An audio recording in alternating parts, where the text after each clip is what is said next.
आप लोग? ऐसे कैसे घर में अंदर आ रहे हैं? हम लोग सीआईडी से हैं। घर के सारे लोग कहाँ हैं? सर वो लोग तो साहब की बॉडी लेकर शमशान घाट गए हैं। शमशान घाट गए?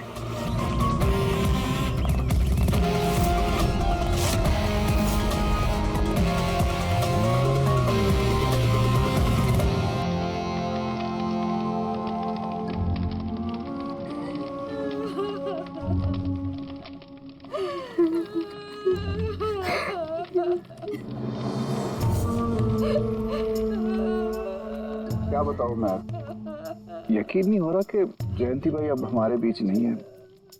15 साल पुरानी दोस्ती थी मेरी।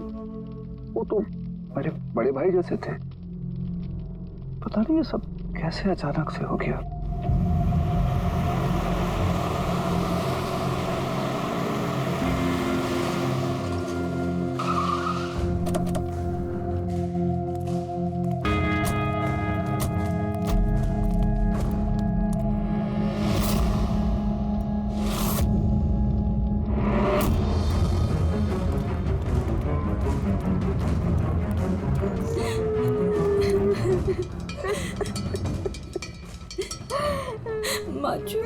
एक्सक्यूज मी,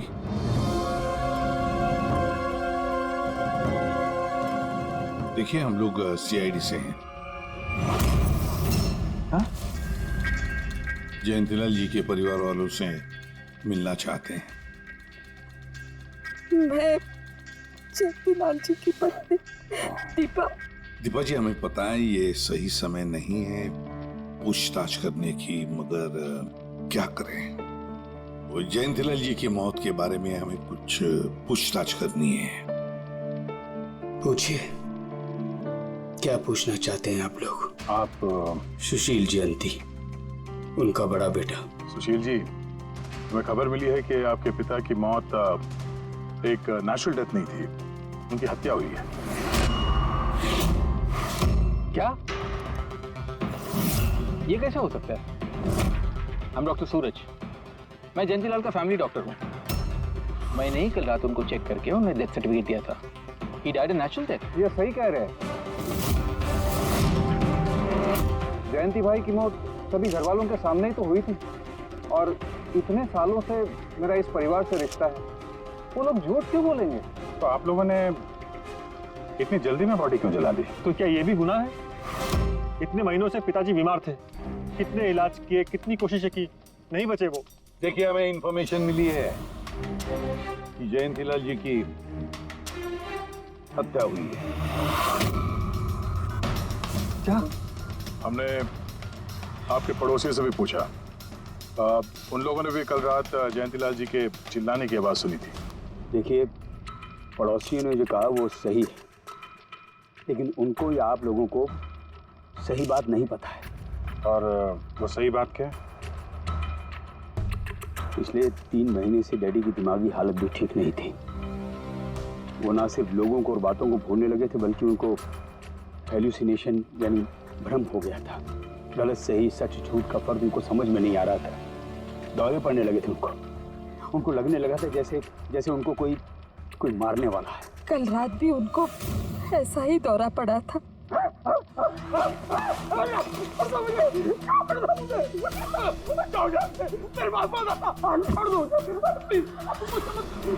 शांत, कूल।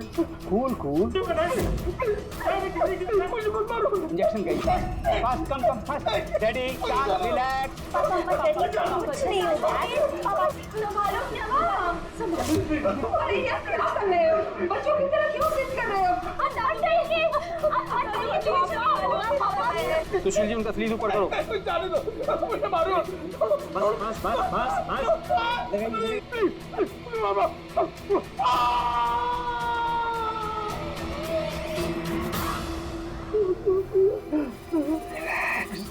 और इस बार अटैक इतना बड़ा था कि मुझे उन्हें बेहोशी का इंजेक्शन देना पड़ा, और 2 घंटे बाद उनकी मौत हो गई। मैं आपको सारी डिटेल्स दे सकता हूँ, उनकी मेडिकल रिपोर्ट्स, मेडिकल हिस्ट्री, दवाइयाँ, सब कुछ दे सकता हूँ मैं आपको। हो गई तसल्ली आपको? अब हम अपना काम कर लें। इतनी जल्दी भी क्या है हेमंत? जरा सच तो सामने आ जाए।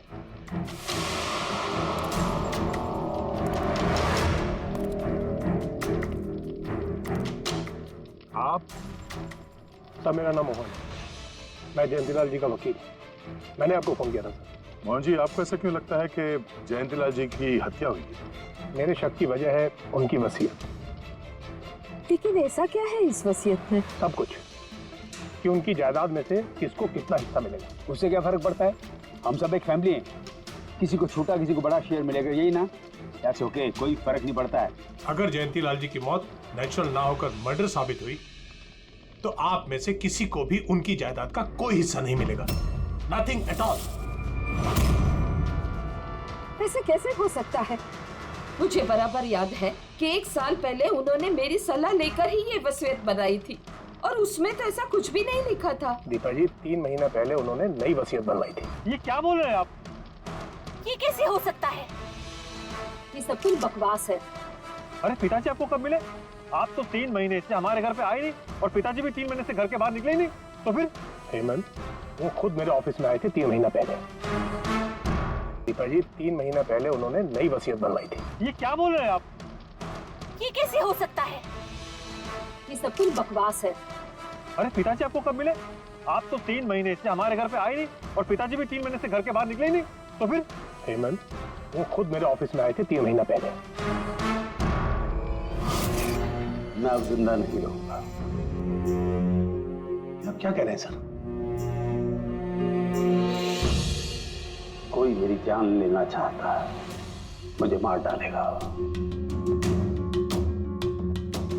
सर कैसी बात कर रहे हैं आप? कौन है जो आपको मारना चाहता है? कोई अपना, मेरे परिवार के सदस्यों में कोई है। मुझे पूरा यकीन है कि मैं अब चंद दिनों का मेहमान हूं। सर कौन है वो? कहा ना, कोई अपना। क्या सोच रहे हो? पुलिस के पास जाऊं? यही कहना चाहते हो? सर मैं पुलिस को खबर करूं? नहीं, पुलिस वाले भी अब मुझे पागल समझेंगे। तुम मेरा एक काम करो मोहन, मेरा वसीयतनामा बदल डालो। अगर मेरी मौत हो जाती है और मौत के बाद ये साबित होता है कि उसका कारण मेरा परिवार है, तो मेरा बिजनेस, मेरा पैसा, मेरा कुछ भी परिवार के किसी भी सदस्य के नाम नहीं होगा। सर अगर परिवार के सदस्य को नहीं मिलेगा तो किसको मिलेगा?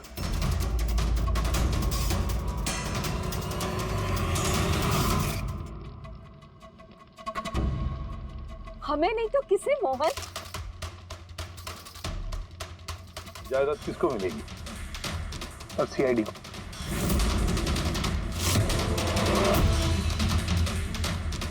क्या बकवास कर रहे हैं आप? जी सर, अगर जयंतीलाल जी की मौत हत्या साबित होती है तो उनकी सारी जायदाद, जो कि लगभग 5000 करोड़ है, वो सीआईडी को और पुलिस वेलफेयर डिपार्टमेंट को मिलेगी। ये क्या मजाक कर रहे हैं आप? ऐसा कैसे हो सकता है? हो सकता है अगर उनकी मौत हत्या साबित हुई तो। लेकिन उनकी तो हत्या हुई नहीं, हम वहीं तो थे। जो कुछ भी हुआ हमारे सामने हुआ है। उनकी हत्या हुई है या नहीं वो हम पता लगा लेंगे। अरे आप कैसे पता लगाएंगे? बॉडी तो है ही नहीं। बॉडी जल चुकी तो क्या हुआ, राख तो है। जब तक ये केस सुलझती नहीं तब तक जयंतीलाल जी की राख हमारी कस्टडी में रहेगी। अरे लेकिन सॉरी मैम।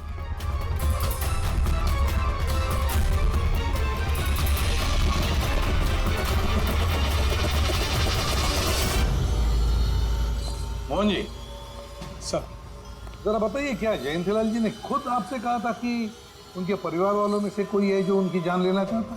जी सर। क्यों? सर वजह तो पता नहीं, लेकिन उनको लगता था कि उनके घर वाले पैसों के लिए उनकी जान लेना चाहते हैं सर। पेटों से वो खुश भी नहीं थे। वो चाहते थे कि हेमंत और सुशील उनके साथ बिजनेस में हाथ बटाएं, उनके साथ बिजनेस करें, लेकिन ऐसा हुआ नहीं सर। ऐसा क्या हुआ? सर दोनों ने अपना अलग अलग बिजनेस शुरू किया, लेकिन उसे भी चला नहीं पाए। और हेमंत सर, वो तो 1 नंबर का अय्याश निकला। उसने सेठ जी के सारे पैसे उड़ा दिए। सर बाप बेटे में हमेशा खटर पटर चलती रहती थी, कभी बनी नहीं बाप बेटे में। बनती नहीं थी, मगर हम बाप बेटे तो थे। मुझे पैसों की बहुत जरूरत थी, लेकिन इसका ये मतलब थोड़ी है कि मैं अपने पिता को ही मार दूंगा। मार भी सकते हो। आखिरकार दुनिया में आधी से ज्यादा गुनाह तो पैसों के लिए ही होते हैं। फिर तो सुशील भैया की वजह मुझसे बड़ी थी। उनका पिछला बिजनेस उन्होंने घाटे में बंद किया और अभी जो है वो नुकसान में चल रहा। सर, मार्केट का बहुत पैसा है उनके ऊपर, और डैडी भी इस बार सुशील भैया की मदद करने के लिए रेडी नहीं थे। सर, मैं मानता हूं कि डैडी नाराज थे, नहीं दे रहे थे मुझे पैसे, पर मुझे ये भी पता है कि वो मुझे और मेरे परिवार को मरने के लिए नहीं छोड़ सकते थे। खून में उनका खून तो हो, इसीलिए पैसों के लिए अपनों का ही खून बहा दिया। सर एक आइडिया है। क्या है कि अब जो हुआ सो हुआ, उसको बदला तो नहीं जा सकता, लेकिन इस सिचुएशन से अपना फायदा जरूर निकाल सकते हैं। क्या मतलब? वो सर आप ये मामला सुलझा दीजिए। मान लीजिए कि नेचुरल डेथ थी, अब वसीयत के हिसाब से पैसे सीआईडी और मुंबई पुलिस की जगह हमें मिलेंगे, जो उसके असली हकदार हैं। नहीं, आप लोगों का जो नुकसान हुआ होगा वो हम आपस में समझ लेंगे ना। सुशील जी, हर आदमी एक जैसा नहीं होता, और दोबारा ऐसे बात करने की गलती नहीं करना, समझे? तुम अपनी दादाजी से बहुत करीब थी ना? दादाजी मुझे बहुत प्यार करते थे, हम दोनों बेस्ट फ्रेंड्स के जैसे थे, एक दूसरे से सारी बातें शेयर करते थे। कभी दादाजी ने तुमसे ये कहा था कि उनकी जान को खतरा है, कोई उन्हें मारना चाहता है, ऐसे कभी कुछ कहा था उन्होंने? उन्हें हर किसी से डर लगता था। दादाजी सिर्फ मेरे पे विश्वास करते थे, बाकी उन्हें सबसे डर लगता था। तो उन्हें लगता था कि कोई उन्हें मार देगा। चलो दादू, अब हम खाना खाएंगे। क्या ये? चलो चलो चलो चलो दादू। मुझे वो सब लोग इसमें जहर मिला के मुझे मारना चाहते हैं। कौन मारना चाहता है दादू आपको? वो सब लोग मिले हुए हैं, सब मेरे खिलाफ साजिश कर रहे हैं। तुम मत खा, अरे फेंक देते, वरना तुम भी मर जाएगी। दादू, आप मेरा विश्वास करो, ये खाना मैंने अपने हाथों से बनाया, इसमें कुछ नहीं है, इसमें जहर भी नहीं, कुछ नहीं है। दादू, आप मेरा विश्वास करो। देखो देखो देखो, मैं हाथों में खा रही हूँ ना, देखो देखो, मुझे कुछ हुआ, मैंने अपने हाथों से बनाया। चलो दादू, चलो चलो चलो, खाओ खाओ खाओ खाओ। गुड दादू, गुड दादू। चलो एक और बाइट, जल्दी से जल्दी से जल्दी से जल्दी से एक और बाइट खाएंगे। अच्छा है ना दादू? गुड गुड, चलो चलो। कितना प्यार करती है तू, मेरा कितना ख्याल रखती है, बाकी सब लोग मेरी दौलत के पीछे हैं, मुझे मार देंगे। दादू, आपको कुछ नहीं होगा, आपका बहादुर बच्चा है ना इधर, मैं आपको कुछ नहीं होने दूंगी। देखो, अब तुम घर जाओ, जाओ, और देखो किसी भी चीज की जरूरत पड़े तो मुझे फोन करना, ठीक है? जाओ।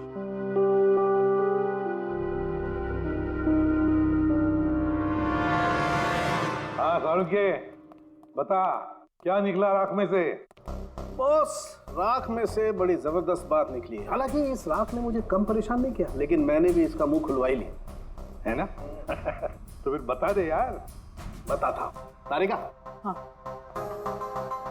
सर, हमने इस राख का स्पेक्ट्रोस्कोपी टेस्ट किया, फिर रिपोर्ट से बात साबित हो गई है बॉस कि जयंतीलाल की मौत नेचुरल नहीं है, जयंतीलाल को मारा ही गया। क्या कहा तुमने? जयंतीलाल की मौत नेचुरल डेथ नहीं थी? नहीं। कैसे समझे? कैसे मारा? लार्सनिक से। लार्सनिक? जयंतीलाल की राख में हमें लार्सनिक मिला है बॉस। राख में से लार्सनिक?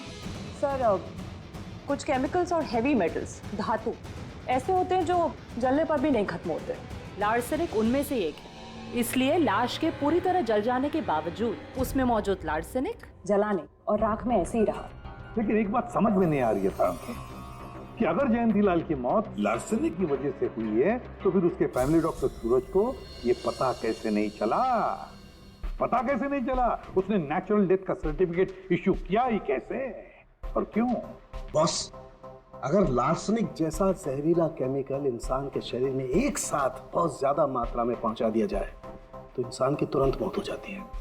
लेकिन अगर यही जहर धीरे धीरे थोड़ी थोड़ी मात्रा में उसके शरीर में पहुंचाया जाए तो उसकी मौत एक साथ एकदम नहीं होती है।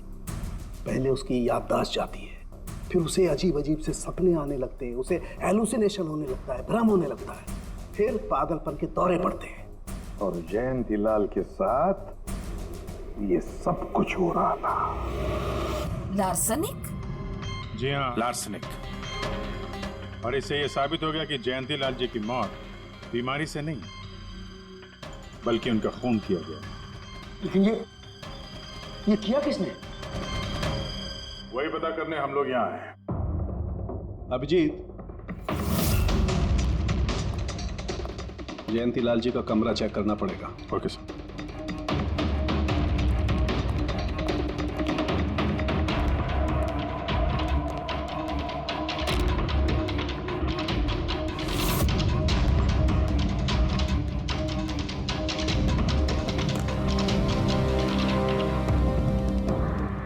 हम पे शक कर रहे हैं? आपने ऐसे सोच भी कैसे लिया कि हम लोगों में से कोई ऐसी घिनौनी हरकत कर सकता है? ऐसा कुछ नहीं है माँ, ये सब इनकी चाल है। डैडी की प्रॉपर्टी इन्हें मिल जाए इसके लिए मनगढ़ंत कहानी बना रहे हैं ये लोग। बकवास मत करिए सुशील जी, दोबारा ऐसा बोला ना अंदर डाल दूंगा।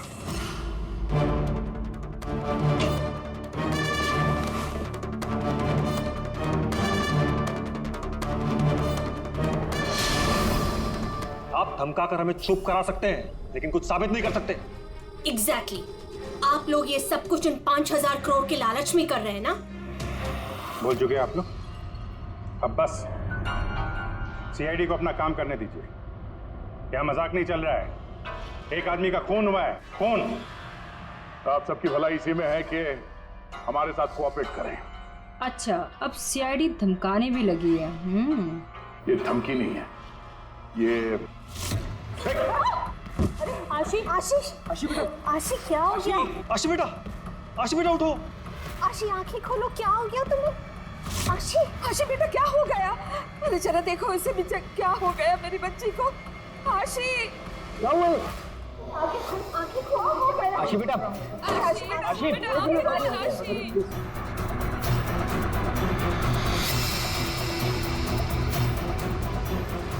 क्या हो गया आशी? आशी, इसे हॉस्पिटल ले जाना पड़ेगा फौरन। हाँ पंकज, क्या? माय गॉड, ये अच्छा ठीक है। क्या हुआ? ये डॉक्टर सूरज ने आशी के कुछ टेस्ट किए थे, पता चला कि उसके खून में भी लार्सेनिक है। लेकिन सर, लार्सेनिक आशी के खून में पहुंचा कैसे होगा? सर, ऐसी कोई कॉमन चीज जो जयंतीलाल जी और आशी दोनों के कांटेक्ट में आई हो? खाना। अब आशी ने बताया था ना कि कुछ दिनों से जयंतीलाल जी का खाना वो खुद टेस्ट कर रही थी। नहीं नहीं बस खाना नहीं, ये कुछ और है। ये सालू के साहब, ये आपको कैसे पता चला? बताता हूँ, बस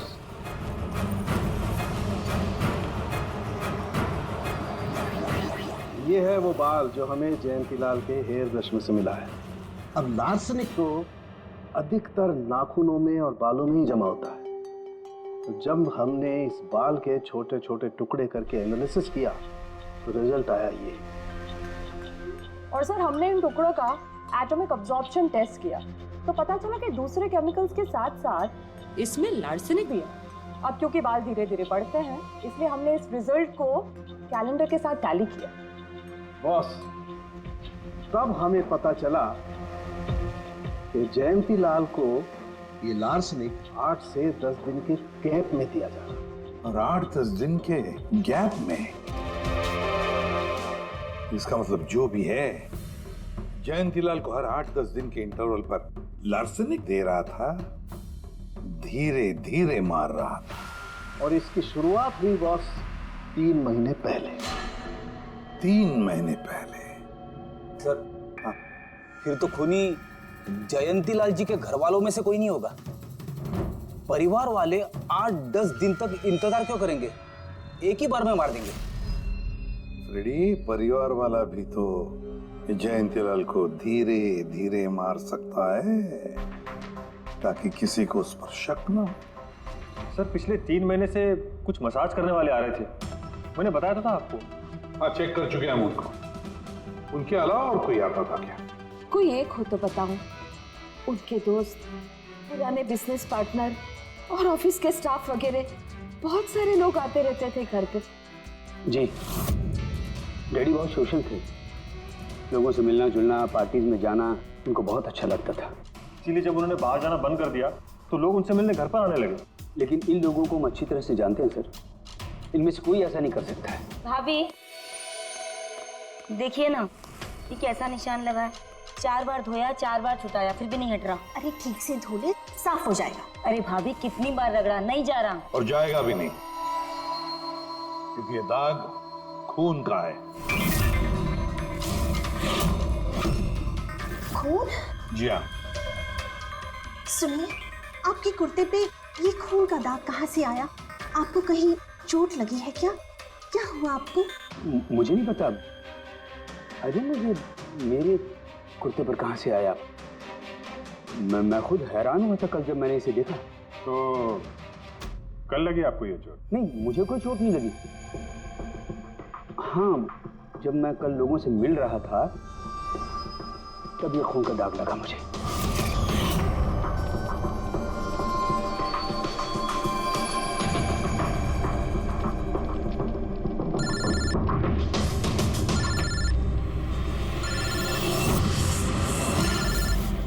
बिना चोट खून के धब्बे, अजीब बात है। वही तो। और कुछ हुआ था कल? कोई खास बात? नहीं सर, और कोई खास बात नहीं। साहब, एक बात अजीब हुई थी। क्या? कल सुबह मुझे गार्डन में कांच के कुछ टूटे हुए टुकड़े मिले थे। कांच के टूटे हुए टुकड़े? तो फिर? साहब, उन टुकड़ों में खून लगा हुआ था। क्या? कांच के टुकड़ों में खून लगा हुआ था? जी। कहाँ पर वो? अब वो तो मैंने कचरे के डिब्बे में डाल दिए।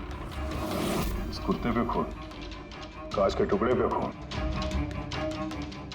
कहाँ देखे थे वो कांच के टुकड़े तुमने? ये देखिए, यहाँ पर मिले थे मुझे कांच के टुकड़े। यहाँ पर? जी।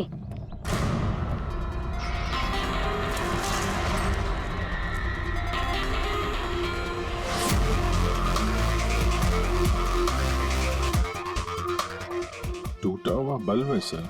बल्ब का टुकड़ा मिला क्या उसके? काम करो अभिजीत, इस घर में जितनी भी लाइटें हैं, लैंप्स हैं, सब चेक करो। देखो कोई बल्ब गायब है क्या?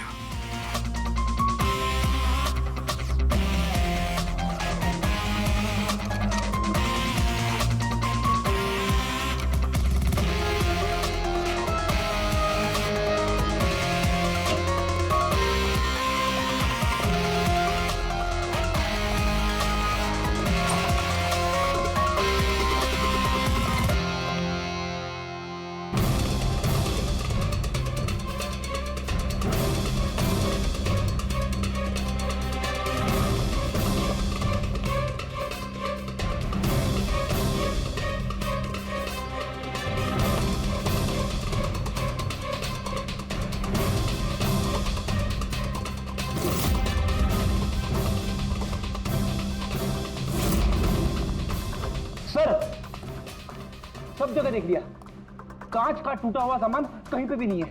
सर, कुछ नहीं मिला।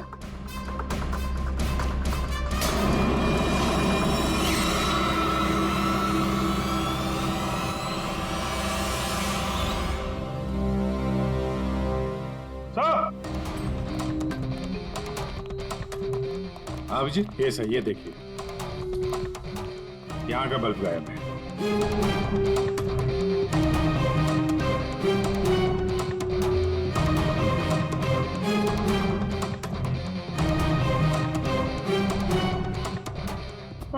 अजीब बात है, ये लैम्प तो बिल्कुल ठीक था।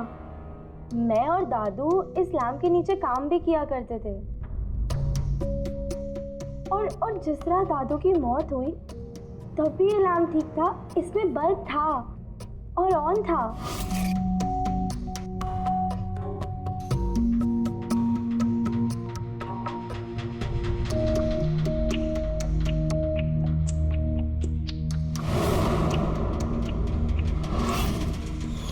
तो फिर इस लैंप से बल्ब अचानक गायब कैसे हो गया? क्यों कविता? नहीं साहब, मुझे कुछ नहीं मालूम कि बल्ब कैसे गायब हुआ, किसने निकाला, मैं कुछ नहीं जानती। लेकिन सर ये बल्ब कोई गायब करेगा क्यों? सर इस बल्ब का और इस लैंप का कुछ ना कुछ तो लेना देना है इस केस में।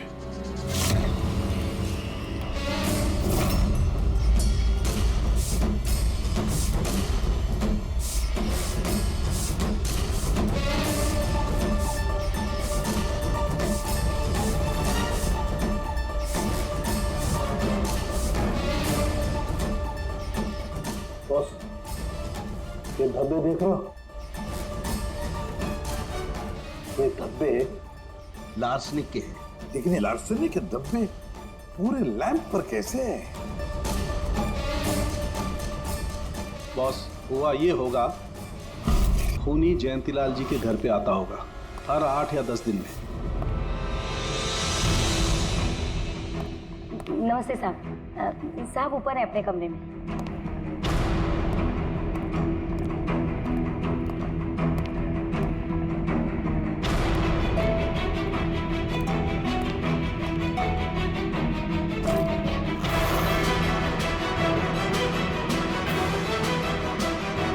और चुपके से जयंतीलाल के टेबल लैंप पे लार्सनिक छिड़कता होगा।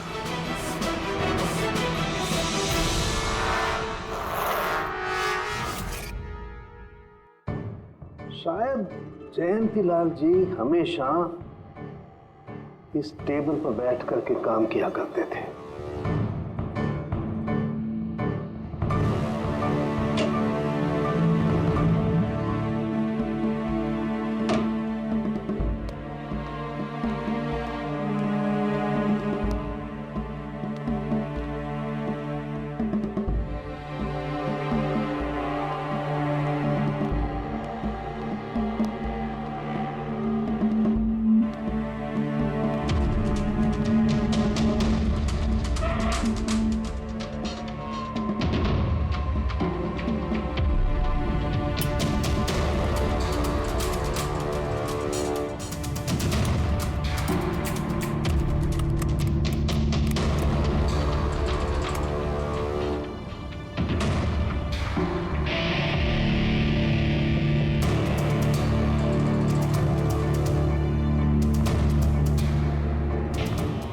और जैसे ये बल्ब गर्म होता था, लार्सनिक धीरे धीरे फैलकर जयंतीलाल जी की सांसों में घुल जाता था।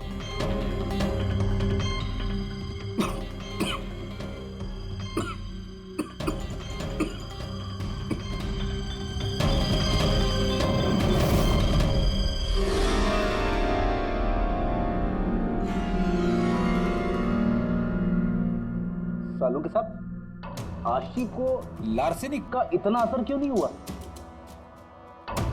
उसे लार्सनिक का इतना असर इसलिए नहीं हुआ फ्रेडी, क्योंकि वो यहाँ हमेशा नहीं रहती थी, कभी कभी आती थी अपने दादाजी के पास।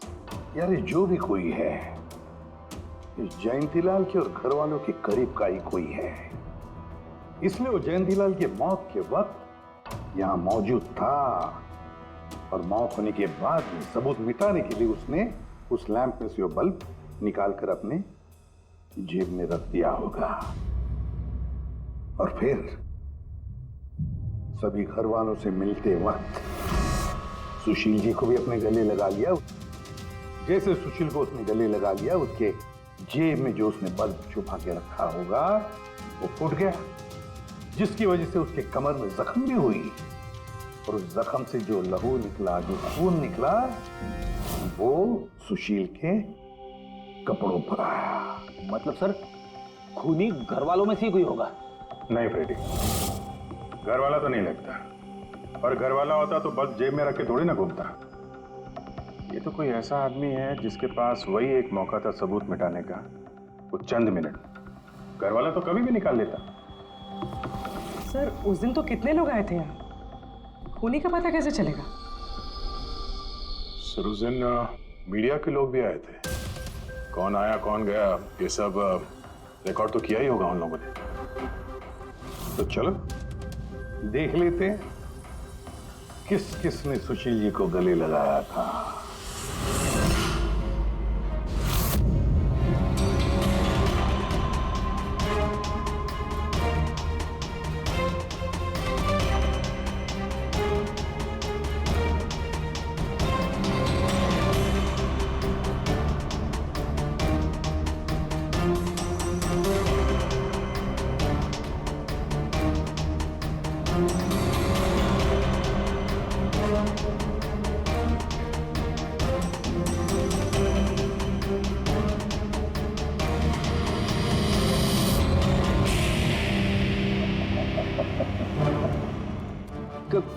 क्या हुआ सर?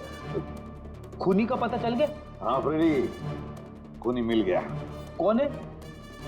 फ्रेडी, इस आदमी की पूरी कुंडली निकालो, पता लगाओ पिछले 3 महीनों में ये कहां कहां गया था, किस किस से मिला था, क्या क्या किया है इसने, सब कुछ।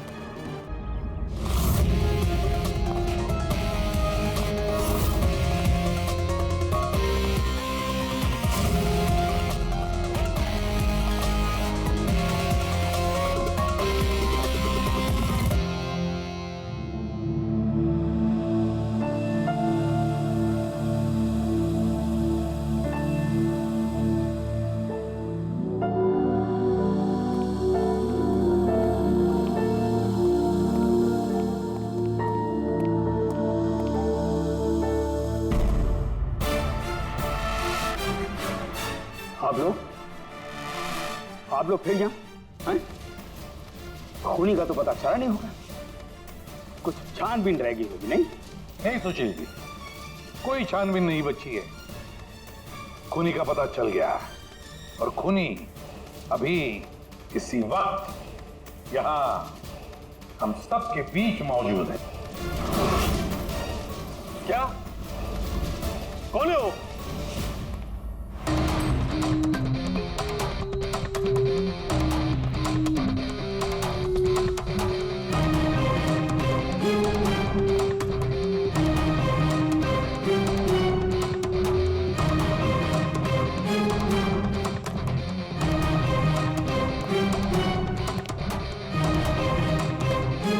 अरविंद जी,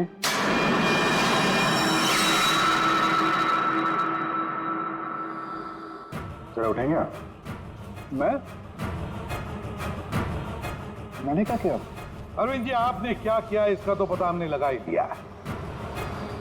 बस अब आपके कारनामे हम आप ही के मुंह से सुनना चाहते हैं। क्या बकवास है ये? आप मुझ पर इल्जाम लगा रहे हैं। आपको क्या लगता है कि मैंने जयंती को मारा? अभिजीत, मौका मिला था, मान जाते तो सबके सामने कपड़े नहीं उतरते। जरा एक कुर्ता उठाना। क्यों? अरे उठाओ सर। क्यों?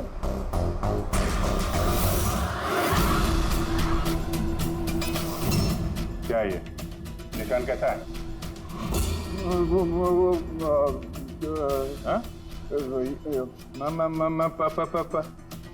कौन सी भाषा बोल रहे हो तुम? हिंदी में बोलो, हिंदी में, मातृभाषा है हमारी। भूल गए क्या? याद दिलाओ। हाँ? नहीं सर,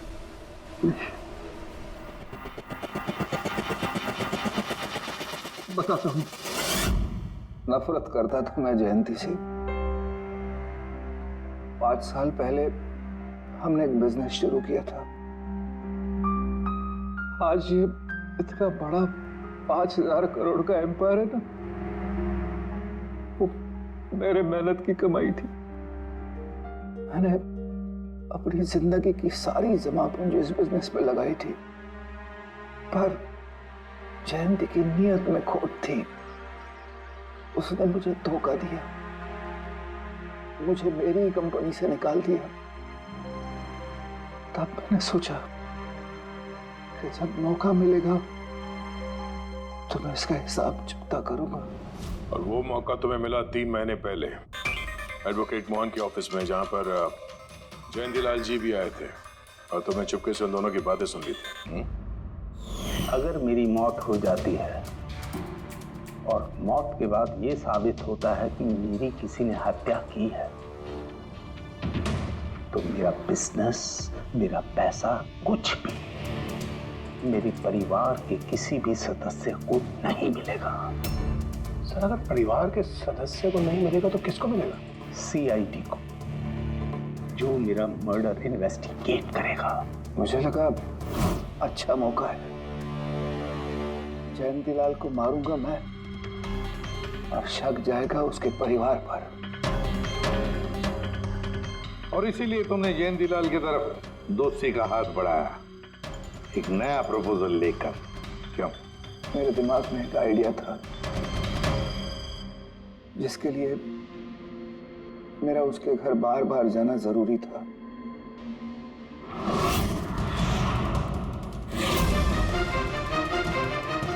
साहब ऊपर है अपने कमरे में।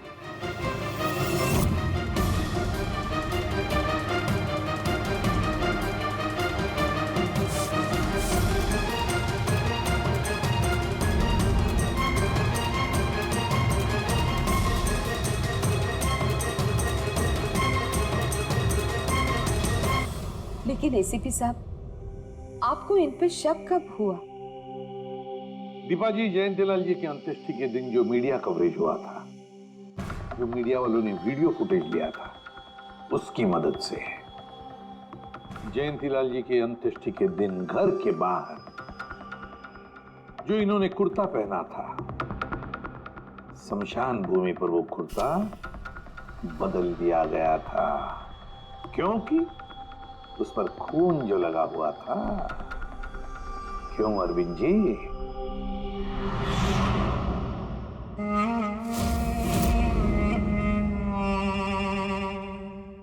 अरविंद जी, बदले की आग में तुमने जयंतीलाल का खून कर दिया। क्या मिला तुम्हें? कैसा सुख मिला? गलत किया तुमने, गलत किया। फ्रेडी,